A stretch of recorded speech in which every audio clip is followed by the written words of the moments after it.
Амрын ирээ үзэгчтэй Батлангамгаалах бодлого зорилттой зэвсэг төвчний үйл ажиллагааг сурталчилан таниулах зорилготой эх орны төлөө нэвтрүүлэг эхэлж байна. Нэвтрүүлгийн эхэнд Батлангамгаалах салбар зэвсэг төвчөнд өрнөсөн цаг үеийн мэдээллийг хүлээн авна.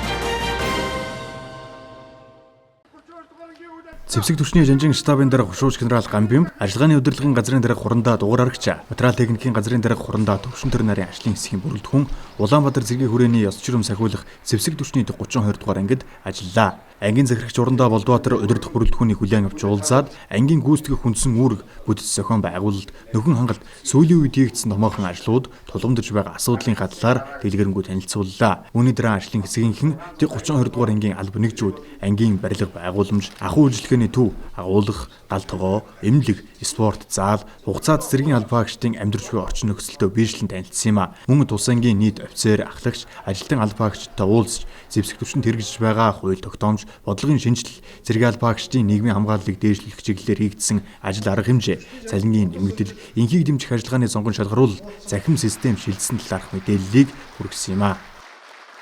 Бидний хувьд бол одоо тулгамдж байгаа асуудал хүнд таруулын, ёслолын, өвлийн хувцсны шинжилгээний асуудлыг бас шийдвэрлэхээр болсон их баяртай байгаа.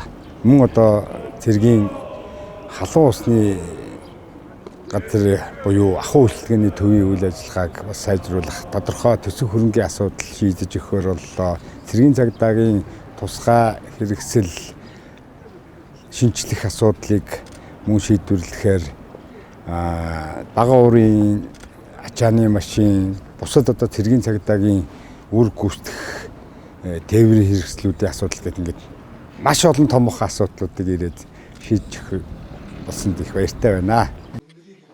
Зэвсэг төвчний 32 дугаар ангийн 100 жилийн эх он тохионоо. Тус ангийн түүхэн ойгоо угтаж засвар төгсөлтийн ажлыг хийж гүйцэтгэсний нэг нь спорт залаа засварлаж өнгө үзэмжийг нь сайжруулсан үйл явдал байсан юм а. Өөрсдийн нөөц боломжоор албаагчдынхаа чөлөө цагийг зөв боловсон өнгөрүүлэх, эрүүл чирийг бие бэлтрийг хөгжүүлэх, спортоор хичээллэх нөхцөл боломжийг нь бүрдүүлсэнийг салбарын удирдлагууд сайшаалаа.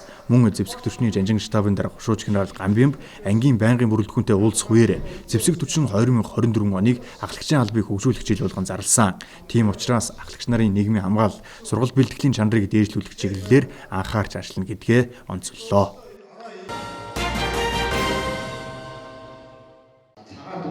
Үндэсний эрх чөлөө тусгаар тогтнолоо сэргээсний 112 жилийн бүгд найрамдах Монгол ард улс томхогсны 99 жилийн Монгол улсад архивын алба үүсгэн байгуулагдсны 96 жилийн баярыг тохиолдуулан ард түмний дунд 5 замын байлдаан хэмээн нэрлэгдсэн түүхэн үйл явдлын 110 жилийн зориулсан монголчууд тусгаар тогтнолынхаа төлөө 1913-аас 1915 он үзэсгэлэнгийн нээлт боллоо.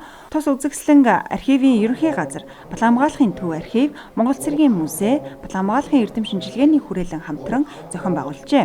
Мөн энэ үеэр Батлангамгаалахын эрдэм шинжилгээний хүрээлэнгээс тус үзэсгэлэнтэй холбогдуулан эрдэм шинжилгээний баг хурлыг зохион байгууллаа.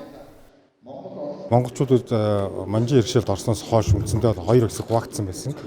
Тийм учраас үндэсний иргэжлээний өмсөл ялаад Богдохаант Монгол улс байгуулагдсны дараа энэ салсан одоо Монгол үндэстнээ дахин нэгтгэх том одоо үйл ажиллагаа эхлүүлсэн. За энэ бол 2 дугаар зуун тохиолдсон ийм Монгол үндэстэн нэгтгэх тийм 2 дахь үйл явдал эхнийх нь байсан. За дараах нь бол 1945 оны чөлөөлөлттэй байсан. За энэ 5 замын байлдааны үр дүнд бол одоо монголчууд одоо маш амжилттай байлдаж за хатуу өвөр Монгол ард түмнээ одоо чөлөөлөх бараг одоо шахсан. За гэвч одоо хоёр их гүрэн улс төрийн одоо шахалт дарамтаас болж энэ ажиллагаа ингэж бүтлгүүцсэн байгаа. Гэсэн хэдий ч монголчуудын хувьд энэ бол одоо Монгол улсын дахин нэгдэх гэсэн тийм үзэл санааг нэгтгэж өгснөөр маш том ач холбогдолтой. За өнөөдрийн үзэсгэлэн хурдан арга хэмжээнд оролцсноор ер нь одоо бидний өвөг дээдсийн их орон тусгаар тогтнолын төлөө хэрхэн яа тэмцэжсэн бэ? Үнэхээр одоо тухайн үед нөхцөл байдал, улс төрийн нөхцөл байдал маш хүнд байсан ч гэсэн одоо Монголын ард түмэн бас дахин одоо нэгдэн нэгтрэх тийм үйл явц эхлэвэсэн гэдгийг бас хүүхд залуучууд нь ойлгох хэрэгтэй. Мөн одоо их түүхрээ бахархах, их орон зүтэлт Монгол бахархал бол яагаар уг одоо энэ томоохон үйл явдал байна. Тус үзэсгэлэнд үндэсний түүх, соёлын дархлааг тээгч түүхийн анх дахь их сурвалж урд өмнө судалгаанд ашиглагдаж байгаагүй түүхэн баримтуудыг олонний хүртэл болгох, таниулан сурталчлах зорилгоор монголчууд тусгаар тогтнолынхаа төлөө сэдэвт архивын баримт, идүүлгийн үзэсгэлэнг, үндэсний төв архив, Монголын үндэсний музей, Монгол цэргийн музей, Батлан хамгаалахын төв архивын сан хөмрөгдөх нэн ховор баримт, гэрэл зураг, түүхэн биет идүүлгийг цогц байдлаар нь дэлгэн толилуулжээ. Уг үзэсгэлэн нь үндэсний зэвсэг түвшнийг байгуулж бэхжүүлсэн нь, баруун хязгаарыг чөлөөлж төвшөтгсөн нь, даргангийн газар орныг сэргийлэн хамгаалсан нь, таван замын байлдаан, Монгол Улсын тусгаар тогтнол ба Хятадын 3 улсын гэрээ гэсэн агуулгын хүрээнд дэглэн үзүүлж байгаагаараа онцлогтой юм а. За энэ үзэсгэлэнд одоо урд өмнө ингээд сурталчилгааны эргэлтэнд орж байгаагүй яг Богд хаант Монгол улсын үед холбогдох. За жишээлбэл одоо Богд хааныг хаан ширээн залаад тэгээд анх 5 яамыг байгуулж 3 дугаарт нь цэргийн яам орсон. Цэргийн яамнаас гарч исэн олон одоо түүхэн бичиг баримтууд эдгээр юм 60 гаруй архивын баримт бичгийн хуулбарууд. За дээрээс нь манай үзэсгэлэнг дэмжин ажиллаж байгаа Монголын үндэсний музейн сан хөмрөгөөс яг Богд хаант Монгол улсын үеийн төрийн далбаа, за энэ үед хэрэглэгдэж байсан далбаанууд, тугнууд, за тэгээд одоо дүрслэг урлагийн бүтээлд одоо Манлайбаатар Дамдын сүргэнгээд зурсан чултамгаан маш сайхан бүтээл байна. За мөн одоо Монгол цэргийн музейн сан хөмрөгөөс бол яг тухайн үед хэрэглэгдэж байсан 1870, 1888, 1895 оны загварын бердан буунууд тавигдсан байгаа. Үүнээсээ гадна одоо цэргүүдийн яг өмсөж байсан дүрм тууц одоо 1914 онд Богд хааны зарилгаар одоо цэргүүдийг бусад одоо дүршмэл цэргүүдийг бусад ард эрдээс ялгахын тулд цэргийн юм ялгах тэмдэгтээ дөрвөн зэргийн ялгах тэмдэгтээ болгож байсан. Тэр ялгах тэмдэг бүхий дүрм тууцыг энд байрлуулсан байгаа. Монголчууд тусгаар тогтнолынхаа төлөө сэдэвт үзэсгэлэн 2024 оны 2 дугаар сарын 20 хүртэл Монгол цэргийн музейд дэлгэгдэнэ.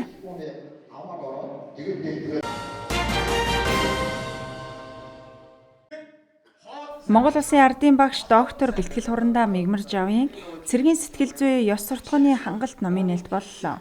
Энэхүү номонд цэргийн сэтгэл зүй ёс суртахууны хангалтын мөн чанар, үндсэн асуудлууд, төрөл мэргэжлийн цэргийн сэтгэл зүй, терроризмын үеийн сэтгэл зүй, түүний бэлтгэлийн хангалтыг зохион байгуулах арга зам, шийдвэрлэл зохих зарим асуудлуудыг орчин үеийн дайны онцлогийг харгалзан шинжилгээ ухааны үндэслэл судалгаа дүгнэлттэйгээр авч үзжээ.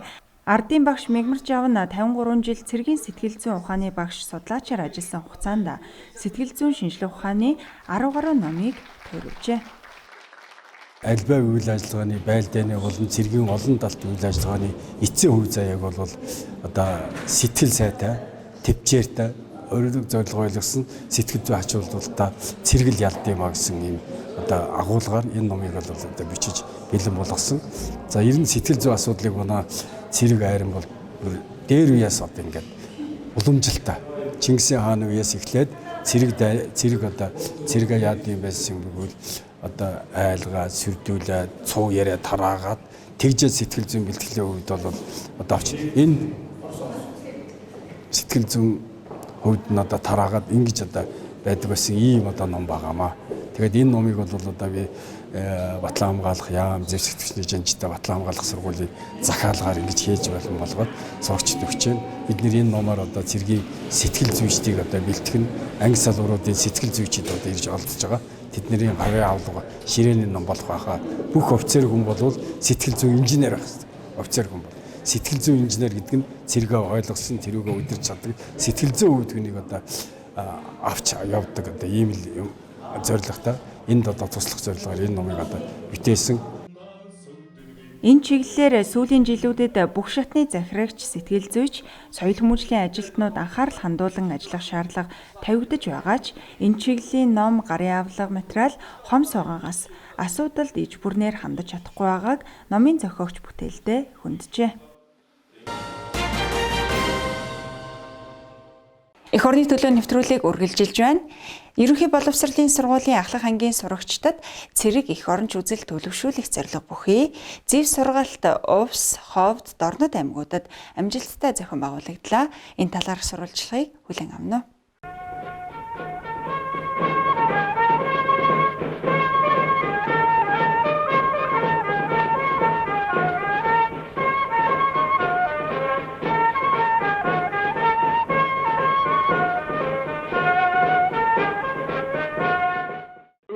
энэ дунд дуучих саадын үзлэг зэрэг спортын бүх оролдооныг явуулж хэлсэн юм а.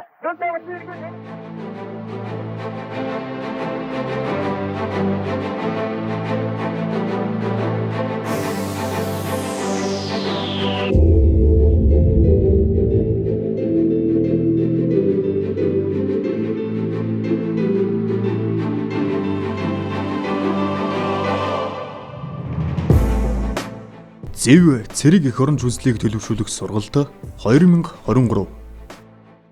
Аливаа улс үндэстний оршин тогтнохын үндсэн нэгэн хүчин зүйлийн нэг нь улс үндэстний эв нэгдэл, оюун санааны нэгдвэл байдал юм. Оюун санааны нэгдвэл байдал нь хэл соёл, түүх, уламжлал, ёс заншил, үнд зүйлсээр хэлбэршиж үндэсний ухамсар хийгээд эх орноо хайрлан хамгаалах, эх орноороо бахархах үзэлд зангидагддаг. Тийм ч учраас төр улсын баялаг түүхэн улбаатай монголчууд эрдэнэс нааш үр хүүхдүүдээ бага учраас нь эх орноо хайрлан хамгаалах үзэл хүмүүжлэр сурган хүмүүжүүлж ирсэн билээ.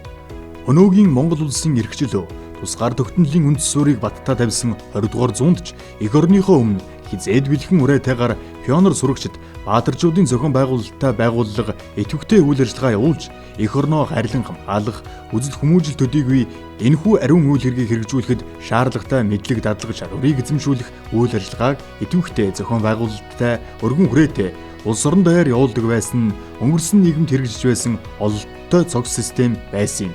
Энэхүү зөв сургалт нь дээр хууль хэргийн залгамж халаа болон өнөө цагт шинэ утга агуулгаар баяжин хэрэгжиж байгаагаараа онцлог юм.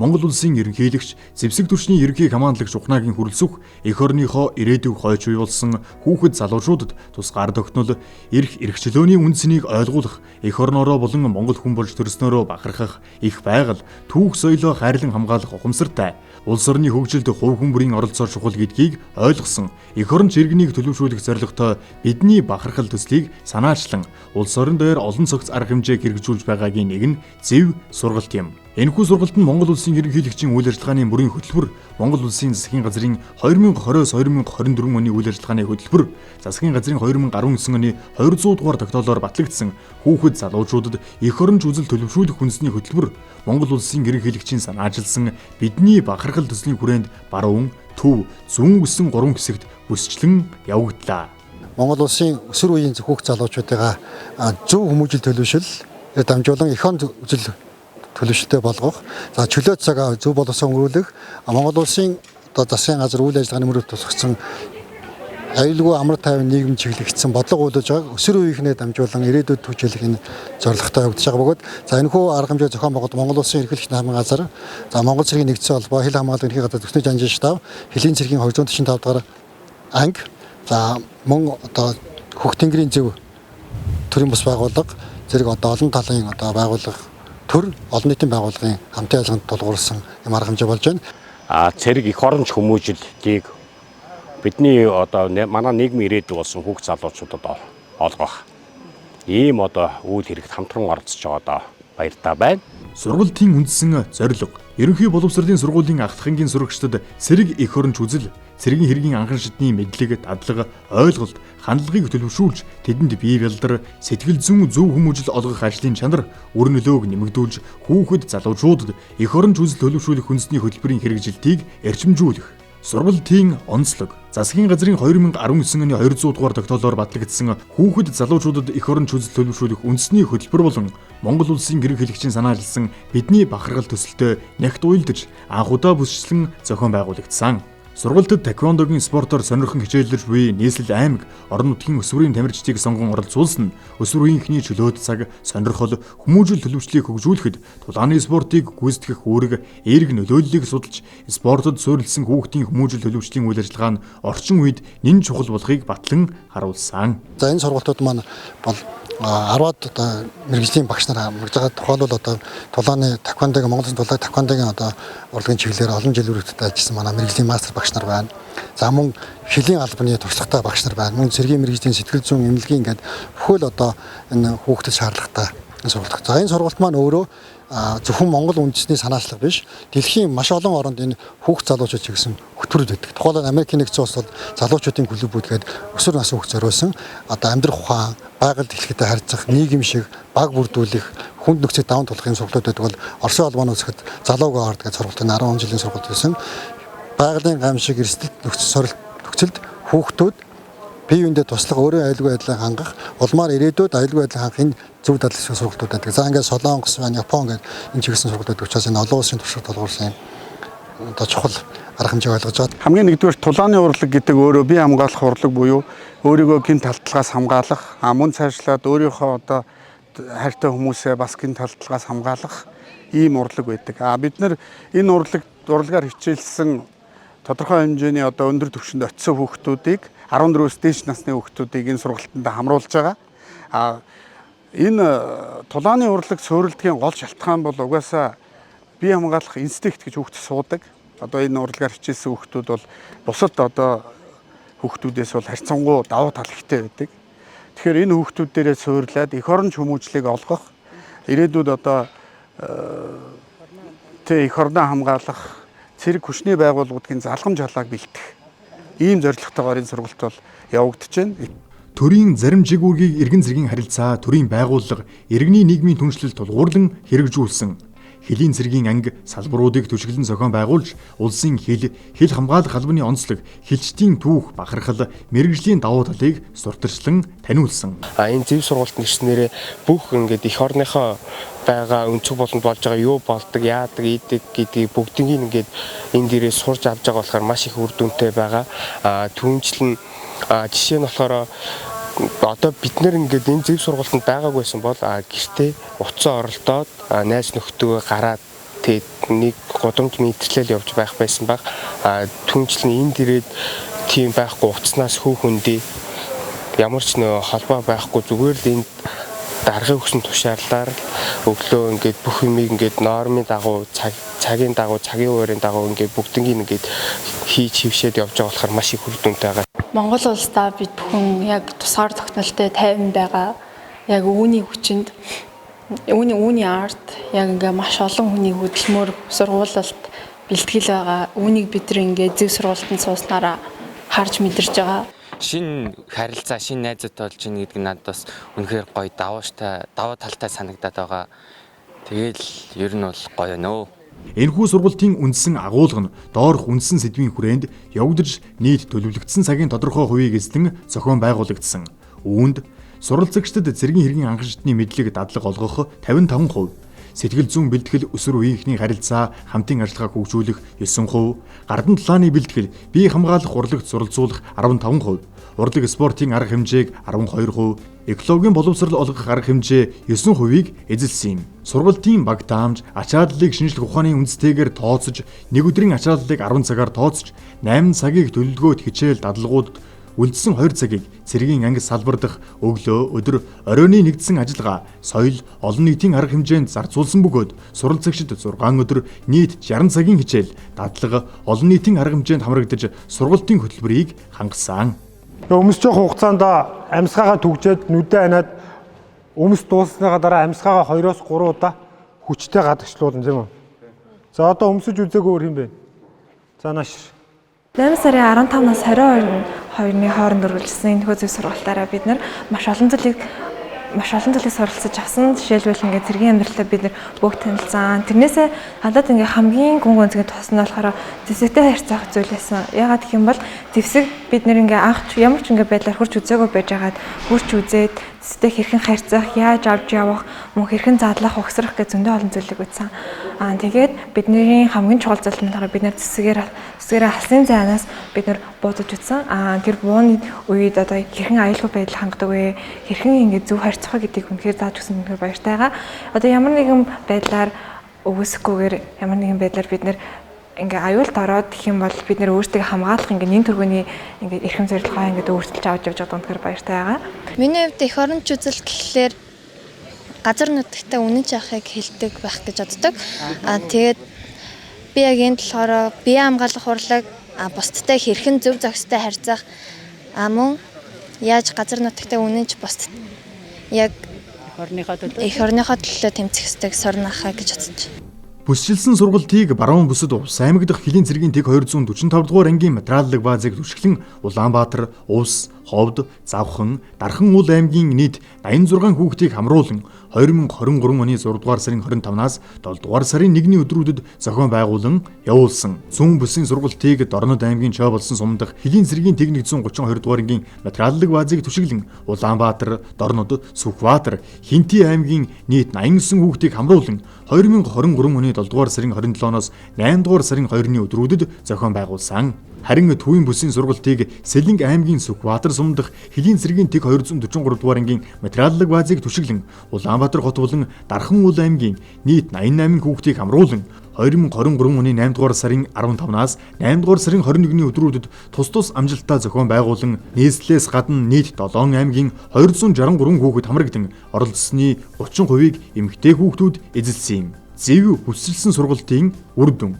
Энэхүү зэв бүсчилсэн сургалтын үр дүн ач холбогдлыг тоочоод баршгүй. Сүүлийн жилүүдэд энэ төрлийн сургалт арга хэмжээ нэмэгдэж байгаа нь нийгмийн зүгээс баггүй талархал мөнхүү бас хүлээлт үүсгэж байна. Тухайлбал Монгол улсын ерөнхийлөгчийн санаачилсан бидний бахархал төсөл нийслэлийн аймгийн хэмжээнд явуулж байгаа зэрэглэлийн спортын дөл тоглолт зэв бүсчилсэн сургалт үндэсний Батлан хамгаалгын их сургуулийн шонхор цуслан дах ирээдүйн генералууд тэмцээн тусгай хүчний командаас хүүхдүүдийн цуслангуудад явуулж байгаа амьдрах арга ухааны багц сургалтууд орон нутгийн томилгоот нэгжийн цугларалд хээрийн дадлага зэрэг нь хүүхэд залуучуудад цэрэг эх оронч үзэл төлөвшүүлэх, тэдний авиас сонирхлыг зорилттой хөтөлбөрт чиглүүлж зөв төлөвшүүлэхэд чухал үүрэгтэй болж байна. Өнөөдрийн сурагчдаа галын бэлтгэлийн хичээлийг дадлага, шагаарын дадлага, за буудлагын өгөх команд өгөх гэсэн хичээл сургалтыг орж байна. За сурагчдын хувьд болохоор за хичээл хамрагдах итвэх санаачлаг, за бие явуулах байдал, за аливаа заасан хичээлийг сурах тал дээр сайн байна. За энэ сургалтаар миний хувьд бол амьд гарах арга ухааны хичээл сургалтыг хүүхдүүдэд орж байна. За газар орон дээр зүг чигээ хэрхэн яаж олох вэ? Байгаль орчтойгоо хэрхэн яаж харьцах вэ? За мөн унтны усаа яаж хэсэг боловсруулж хэрэглээгээ хангах вэ? За мөн гал яаж гаргах вэ? Хоол яаж хийх вэ? Гэсэн эдгээр сэдвүүдийн хүрээнд хүүхдүүдэд тодорхой хэмжээний анхан шатны мэдлэг олгоод энэ сургалт маань өнөөдөр ингээд дуусч байна. За тэгээд хүүхдүүд маань энэ хичээл сургалтанд маш идэвхтэй хамрагдаж байна. Олон хүүхдүүд бас мэдэхгүй, чадахгүй юм одоо чаддаг болж байгаа нь энэ сургалтын одоо зорилго маш сайн явагдаж байна гэж би харж байна. Зэв бүсчилсэн сургалтад оролцсон 270 орчим хүүхдээс авсан сэтгэл ханамжийн судалгааны үр дүнгээс харахад тэдний 91% нь энэхүү арга хэмжээ маш их таалагдсан, өөр өгөөжтэй арга хэмжээ гэж дүгнсэн бол 5% сэтгэл нийцсэн арга хэмжээ гэж дүгнжээ. Харин 4% нь цаашид боловсронгүй болгож сайжруулах шаардлагатай гэсэн бол хангалтгүй гэсэн үнэлгээ тавьсан нэг ч хүүхэд байсангүй. Энэ уг арга хэмжээг санаачлан хэрэгжүүлсэн төр захиргааны байгууллагын зорилтод нийцсэн нөгөө талаас түүнд оролцогч хүүхдүүдэд үр өгөөж нь илт мэдрэгдсэн эерэг үр дүнтэй арга хэмжээ болох нь тодорхой харагдаж байгаа юм. Түүнчлэн судалгаанд хамрагдсан хүүхдүүдийн 75% нь цэрэг эх оронч хүслийн талаар сургалт сурчлагаа хангалттай явагддаггүй гэж дүгнсэн. Тэдний үзэж судалж буй хичээлийн хөтөлбөр болон сургууль олон нийтийн арга хэмжээний хүрээнд цэрэг эх оронч хүслийн талаар сургалт сурталчилгааны ажлыг нэмэгдүүлэх, эрчимжүүлэх хэрэгцээ шаардлага байгааг бэлэхний харуулж байгаа юм. Энэхүү бүсэлсэн сургалтыг бүхэлдэн дүгнэж үзвэл нэгдүгээрт зэв сургалт нь Монгол улсын ерөнхийлөгчийн тамгын газар, хил хамгаалах ерөнхий газрын дэмжлэг болон зохион байгуулагч байгууллагууд, оролцогч хүүхдүүд, тэдний арга гэрийн идэвхтэй оролцоо хамтын ажиллагааны үр дүнд хөтөлбөрийн дагуу өндөр ачааллтай амжилттай явагдсан. Тулааны спортоор хичээлдэг өсвөр насны хүүхдүүд нь багш нарын хатуур шанд шаардлага, бие бэлдэр, сэтгэл зүйн өндөр ачааллыг даах, дасан зохицох чадвараараа бусад хүүхдүүдээс илүү байдгийг энэхүү сургалт нотлон харууллаа. Тулааны спорт нь бие бэлдэр, сэтгэл зүйн төвчээр, хатуужил, дэг журам олгодгоороо иргэдийг эх орноо хамгаалах, аливаа сорилт бэрхшээлийг даван туулах, цэргийн алба хаахад нэн тустай спортын төрөл зүйл бөгөөд үүнийг өндөр хөгжилтэй орнуудын туршлага харуулж байна. Мөн монголчуудын эрт дээр үеэс уламжилж ирсэн хүүхдүүдэд харвах, намнах, барилдах, морь мал адгуулах арга ухаанд сургаж ирсэн туршлага байна. Сургалтын явц төгсгөлдөх үнэлгээ, оролцогчдын сэтгэл ханамжийн судалгаа, аймаг орон нутгийн удирдлагын болон эзэг эхийн санал сэтгэгдлээс авч үзэхэд цаашид ийм төрлийн сургалт хүмүүжлийн ажлыг тогтмолжуулах шаардлагатай байгаа нь харагдаж байлаа. 20 дугаарт Монгол улсын ерөнхийлөгчийн бодлого үйл ажиллагааны хөтөлбөр тусгагдсан хөлбөмбөр батлан хамгаалахад бэлэн эрүүл чирэг Монгол хүн хөдөлгөөнүүдийн чанар хамрах хүрээг нэмэгдүүлж нийгэм дэх эрүүл мэндийн буруу дадал зуршил гадна дотны соёлын сөрөг нөлөөлөл цахим орчны зохисгүй хэрэглэнээс хүүхэд залуучуудыг хамгаалах тэдний сэтгэл зүй бие бэлдрийг эх орноо хамгаалах хөдөлмөр эргэлэх сэргийн алба хаах шаардлага шалгуур үзүүлэлтэд нийцүүлэн хөгжүүлэх шаардлага байгаа юм. Үүнд бүх шатны боловсролын байгууллагын биеийн тамирын сургалтын хөтөлбөрт тулааны спортыг заавал тусгах. Ерөнхий боловсролын сургуулийн тулааны спортын сургалтын орчин болон эндэрлийн клубүүдийн үйл ажиллагааг бодлогоор дэмжих нь зүйтэй байна. 3 дугаарт Монгол улсын ерөнхийлөгчийн бодлого үйл ажиллагаа засгийн газрын хөтөлбөрийн хүрээнд батлан хамгаалах боловсролын салбарын хүүхэд залуучуудад зэрэг эх орон чөлөөт төлөвшүүлэх тэдний авиас сонирхлыг зорилттой хөтөлбөрт чиглүүлж зөв төлөвшүүлэх төсөл хөтөлбөр арга хэмжээнүүдийн уялдаа холбоо нэгдмэл байдлыг дээшлүүлэх нь зүйтэй байгаа юм а. Миний бодлоор ингээд одоо л улс орондоо ингээд сураад цэрэгт явах ер нь хүүхдүүд маш хүсэл нь бага болцсон байгаа. Яг гадаад руу сураал ярина мөнгөтэй болоод нэг хайтаахан амьдралаа гэсэн ер нь бодолтой яг хүүхдүүд байгаа. Тэгээд эх орноосоо ингээд нэг тийм анхаарахгүй шууд ер нь бол гараад явах тиймэрхүү бодолтой хүүхдүүд зөндөө байдаг. Энэ бодлыг нь болохоор яг одоогийн энэ явагдаж байгаа зөв сургалт маань өөрчлөн гэдгийг би бол өөрчлөн гэж би хувьдаа бодож байгаа. Надад бол анх ерөөсөө айгүй их таалагдсан. Анх сонсоод яг аавыг хэлэхэд нь ерөнхийдөө амар гоё санагдаад яг тэгээд ингээд хүсэл мөрөөдлөөр ингээд ирсэн. Тэгээд яг өнөөдөр энд ирээд ингээд зогсож явах өдрийг бол маш их хүлээсэн. Үнэхээр тэс чадсан хүлээсэн. Тэгээд ерөнхийдөө яг хэл мал гуравтайгаа хаад ер нь мэдээж Монгол баян штэ. Тэгээд хэлийн цэг дээр одоо ингээд ах эгч нар маань яаж ажилдаг, ингээд хэрхэн байдаг, ямар хүнд нөхцөлд ингээд ажилдгийг ерөнхийдөө бол ингээд өөрийнхөө биеэр нүдээр харахыг маш их хүсэж исэн. Тэгээд ерөнхийдөө бол ах эгч нараар бол үнэхээр их бахархдаг. Өдөржин халуун наран зогсдог. Яг ингээд Монгол улсынхаа төлөө ерөнхийдөө маш их хити дархан ил хамгаалахын тулд маш их хичээж зүтгэдэг болохоор ерөнхийдөө маш их бахархдаг. Зөв сургалтанд явснараа ингээд эх оронтойгоо танилцаад хэл гэж юу байдаг тэ одоо ингээд улс орон гэж юу байдаг чи яагаад хэлээ улсаа хамгаалах хэвээр чиний яг ингээд иргэний үүрэг чинь юу юм гэдэг чинь яг одоо чамд ойлгуулах цаг чинь ер нь бол энэ сургалтын дээр яг ойлголнаа гэж би бодож байгаа. Би өмнө нь ямар ч тийм цэргийн мэдлэг авахгүй ер нь гэртээ алхаж чадахгүй тийм байсан. Харин зөв сургалтанд ингээд 5 хоногийн хүрээнд ингээд Сэлэнгийн 243 дугаар анги дээрээ 5 хоног ингээд яг цэрэг шиг тэгээд яг цэрэг шиг юм өглөө 5-д босоод яг орой 10 цагт ингээд унтаад яг командлагч яг хошуувчтэй дарганыхаа үгэнд ороод яг салаан дарганыхаа үгэнд ороод ер нь маш их тийм хүндэл сурлаа. Хүнийг яаж хүндлэх үү, тэгээд хүнтэй яаж харьцах уу, ер нь цэрэг гэж ямар байдгүй, Монголын хэлийн цэрэг ямар байдгүй, ер нь хүмүүс хил дээр ирээд энэ Монголын хэлийг ингэж газар нутгаа авч үлдэх гэж хичнээн байлаа амиг зорьсон бай гэдэг үстэй.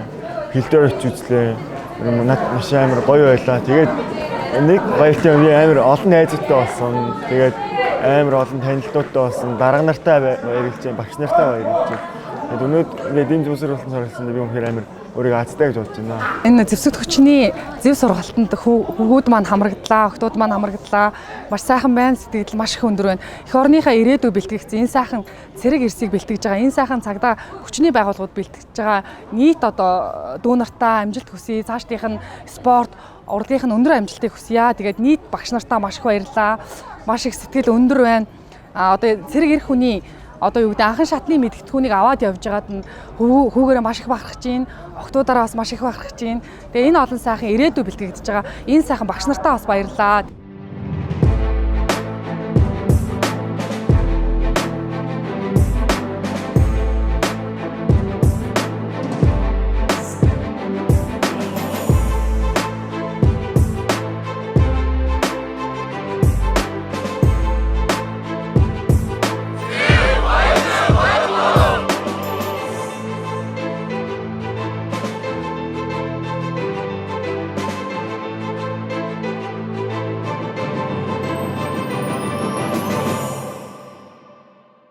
Эх орны төлөө нэвтрүүлэгтэй хамт байсан үзэгч та бүгддээ баярлалаа.